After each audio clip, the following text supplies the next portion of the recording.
Hey, good morning, y'all. It's Saturday. I was off today. This is technically my weekend work. I don't know if it's because of the fear of rain with this aftermath of hurricane coming through the tails and whatnot, but um last night it basically was I got home early and I just I didn't do anything. I didn't I did I well I transferred the laundry. That's about as much as I got done. This morning I did dishes and went to the garden and picked off the peppers and yeah, trying to get a few things done. I'm not gonna mow grass. I'm not weed whacking yard until all of this starts to die off. Yeah, it's the method to my madness, and it's actually a pretty nice day, and it would be a good day to go mow, but it is technically so dry um, that I would be wearing it because the wind would be blowing it all over me. I can't win for losing down here. It's not like, yeah, lawn care sucks. But anyway, I came across a post earlier today, and I recognized the guy, and I can't think of.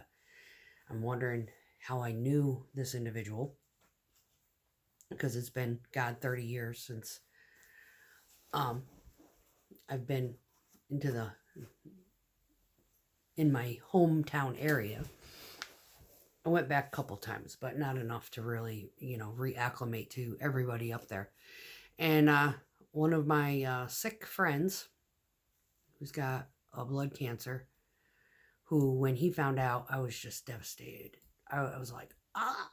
And there I was on the forefront of Googling everything on the nutrition end of things, trying to convince him not to get chemo. It's like, don't do it. There's a way you can beat this without chemically stifling your body. And I was just like, my heart was broken because he's just such a great guy. He's just a great guy. Anyway, so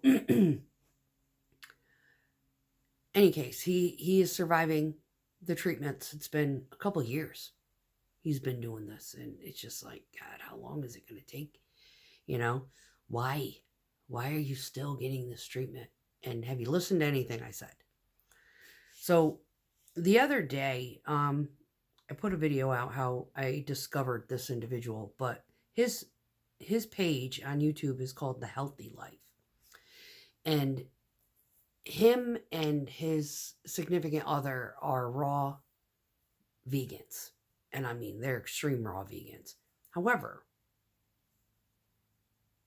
they they have pretty much the same concept of food omittance as keto and carnivore, or a combination of both, or singular, carnivores general.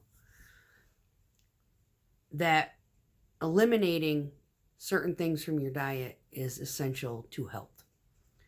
And their primary things that they omit, raw vegans do, is, of course, animal product, including milk, which vegetarians do eat. There's avolacto vegetarians where they'll take the byproduct of the animal, but they won't kill the animal. So they're not going to eat the meat of the animal, but they'll eat the eggs and they'll eat the milk, that kind of thing. Well, raw vegans don't do any of it. And then you've got the keto people. They do vegetables, but they count every carb to such an extent where they won't even eat legume. And the one taboo that they do not do is bread in any way, shape, or form. Well, raw vegans don't do bread either. Yep. So this is something that I've learned by looking at both of these, learning the aspects of both of these diets. Now, one of the things that I used to be technically an avolacto vegetarian. So I did milk and a lot of bread. And because avolactos will do bread, a lot of bread.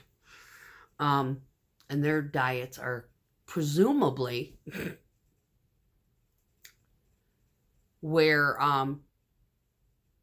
they eat all of the stuff that the raws and the carnivores don't. And there's very few that have come into fruition and said, no, I don't do this.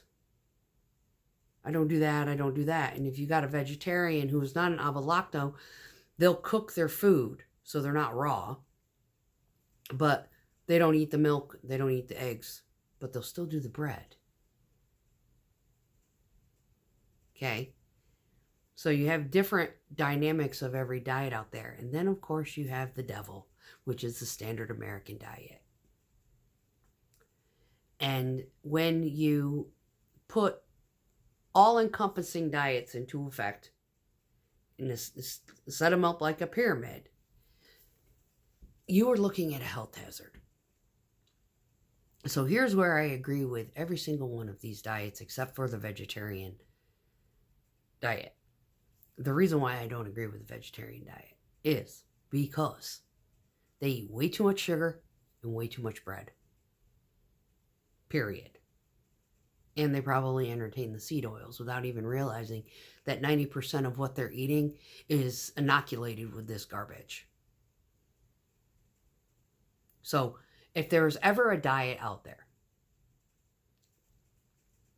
that I could, honest to God say is the worst thing you can do for yourself, it would be the vegetarian diet and the standard American diet. And everything else is on an elimination aspect. But the thing that they all agree on, though, the two radical extremes, is no sugar, no dairy, cow dairy. Now, the only thing I do, like basically cow dairy, is butter. That's primarily plain yogurt, but I try to find goat's milk yogurt, and cheeses. And usually I go for the aged cheeses. So I'm very particular in what I consume as far as my dairy, my cow dairy goes, being keto carnivore.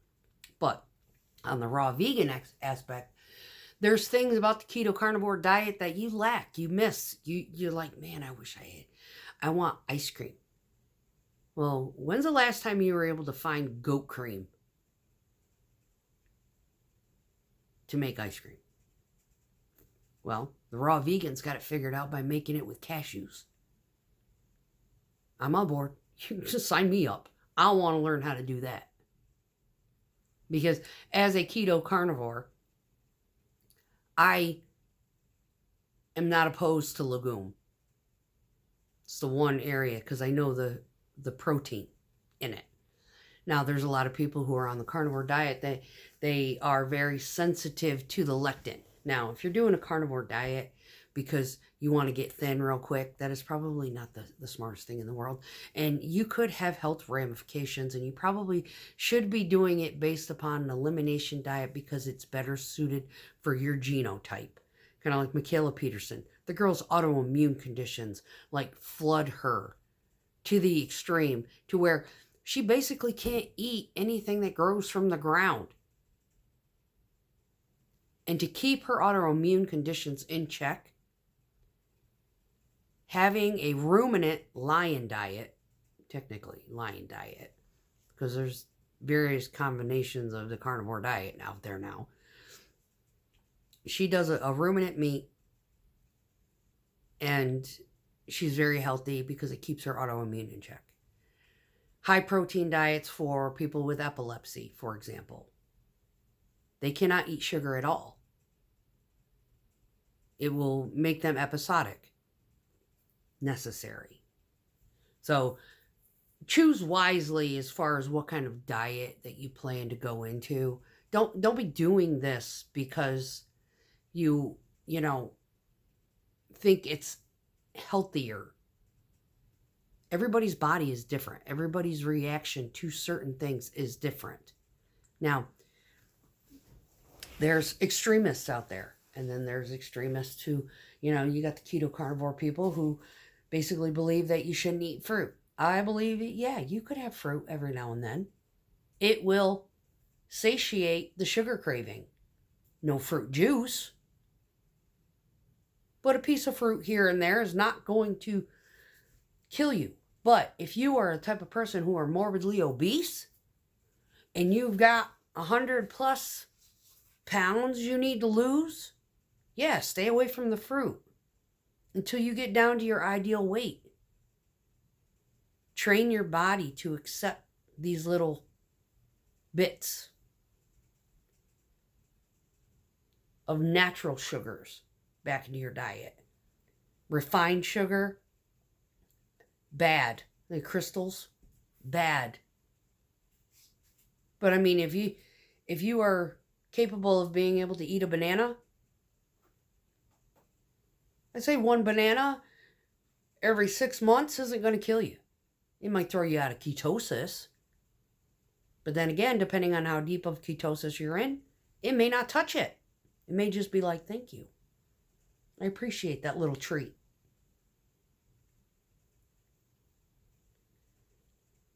The raw vegans and the carnivores all agree on 4 basic principles. No refined sugars, no processed food, no excessive dairy, like milk, cow milk, any variation thereof. Carnivore ketos, they usually do butter. That's the primary thing. And that's pulling all the sugar out in the whey, that kind of thing. No grains, no wheat. That's what they agree with. Seed oils, no.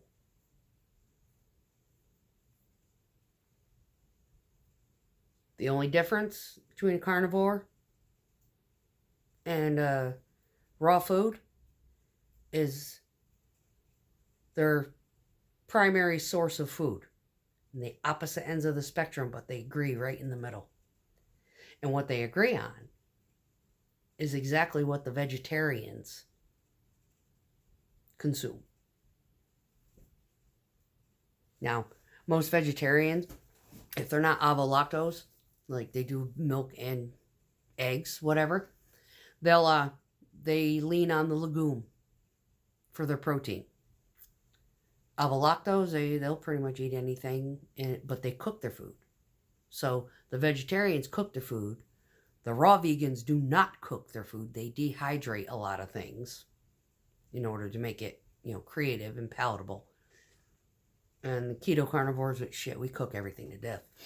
But they're fun, and it's interesting, and it's creative seeing this 30-year restaurant owner's creativity in action in what she comes up with in her everyday life. How to make dressings from scratch, how to make ice cream from cashews, how to make cheese from cashews and almonds, how to utilize the vegetables in a better method that might very well, this creativity, help somebody also in a ketogenic diet eliminate the cow dairy. Now, I'm kind of a goat girl. If I could find goat cream, I would use it. The only thing I've ever been able to find is goat's milk and yogurt. And even goat's milk is really difficult to get a hold of. There's some stores that do not stock it at all, and you're basically needle in a haystack trying to find what place actually facilitates that product. A lot of places don't carry it. You might try a farmer's market. They might have it there. I don't get a chance to go venture out at farmers markets. Most of them are too far away from me. And yeah, it's just not my priority. But there's a lot of people who have that energy and that capacity to do it, and that's probably where you find it. Some stores carry it. I think Kroger had it one time, and then when I went in there during the Rona, couldn't find it. I was a little bit disappointed, pissed off, because I really started to get a liking for it. So yes, I feel that a lot of the illness that we are dealing with, that friend of a friend who just recently passed, he was not much older than me, if not younger than me. And everybody is getting sick, and the heart disease is on the rise, and the heart disease is not on the rise because of the carnivore and the ketogenic diets. The heart disease is on the rise because of all the processed food and the chemicals that the FDA seems to think are safe for consumption. Well, when your whole entire diet is consumed with all these chemicals every day, I can't imagine where your microbiome and your mitochondria are suffering. And when they think sugar is necessary to be put on everything or in everything as a preservative, there's no wonder. The high fructose corn syrup is disgusting. I cannot believe how it is in 90% of the shit that we eat. We are sick because of what we are consuming. We are sick because of stress. Stress is huge. And that is why I try everything I can. I was like, right now, I'm in functional freeze, overwhelmed. My house is a mess. You know what? It is what it is.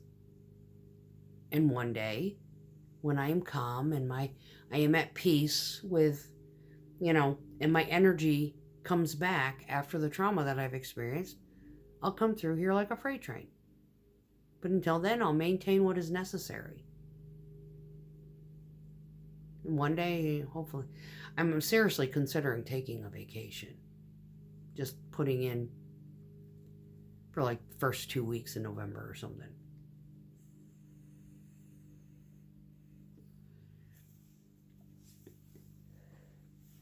And then getting busy with it and taking my time and not stressing.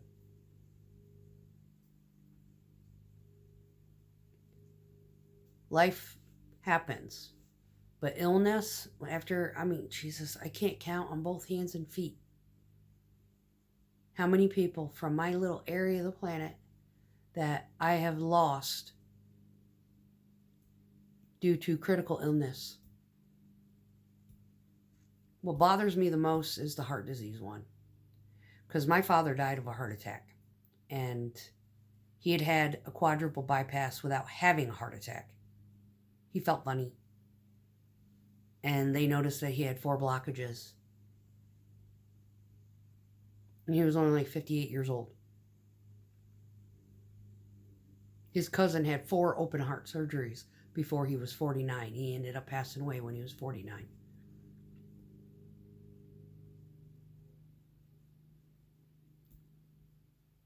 That cousin's son passed away at the age of 28.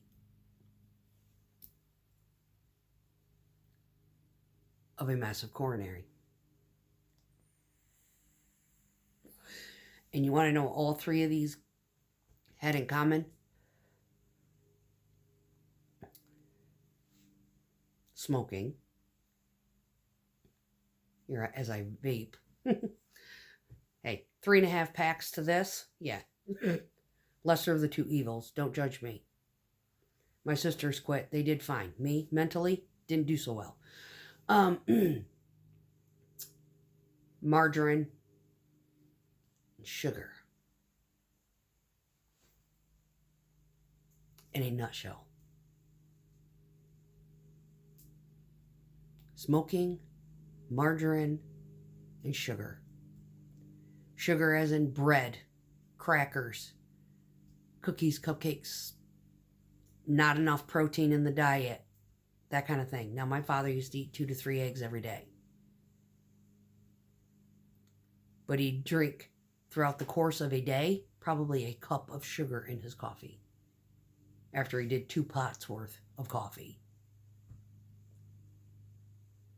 Margarine on bread, a 1/4 inch thick, that it left a beautiful impression of his dentition in the bite. Margarine. So, what has caused all of this problem? If you look back on the timeline and you look at the date when this stuff came out and when Eisenhower had his heart attack, it all adds up.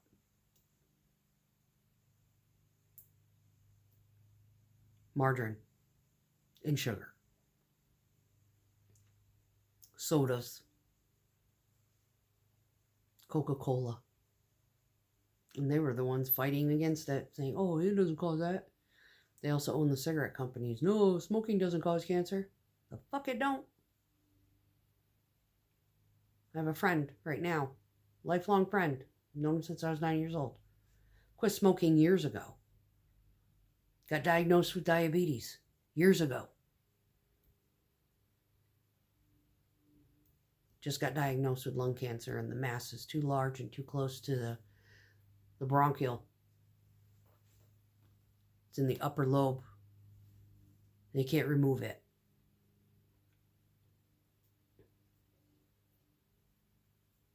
And a lot of people who end up with this type of cancer, they have absolutely no nutritional knowledge to know what type of vegetables to be eating the shit out of to kill off the tumor's capacity to build blood vessels. They have no idea. And they're too devastated within their own psychological realization that now they have a fatal disease to think properly. That's where I come in. I'm not dealing with that kind of stress. I'm going to research it for them.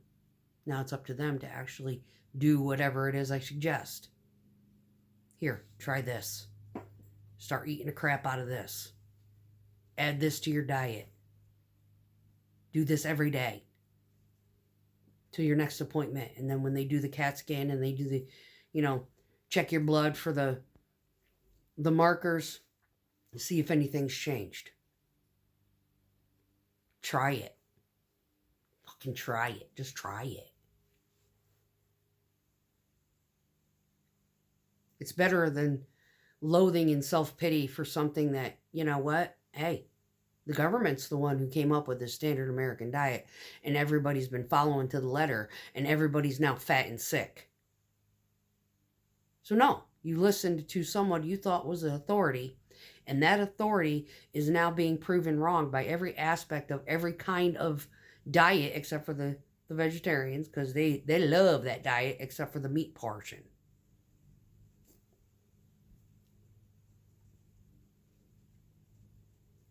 But there's a lot of vegetarians out there that are really fat. There's a lot of vegans out there that are really muscular. And there's a lot of keto carnivore people who used to be 300 pounds. And they're looking great. And they feel great. And their biomarkers look great. It's food for thought. People need to start looking into alternatives. If you're tired of being sick and tired, like me, hey, I just went 2 days without drinking beer. That's an accomplishment.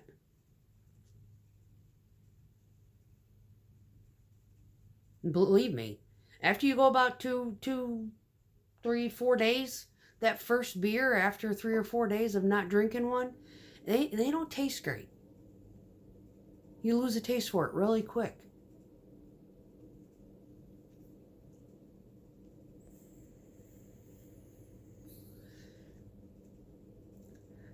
I'm not saying I drink a bunch, but yeah, some days I only drink 1, some days I drink 8. Just depends how bad my day was. Was it good for me? No. Do I have bad habits? Hell yeah. We all do. Unless you're a Mormon. And even then, it's questionable.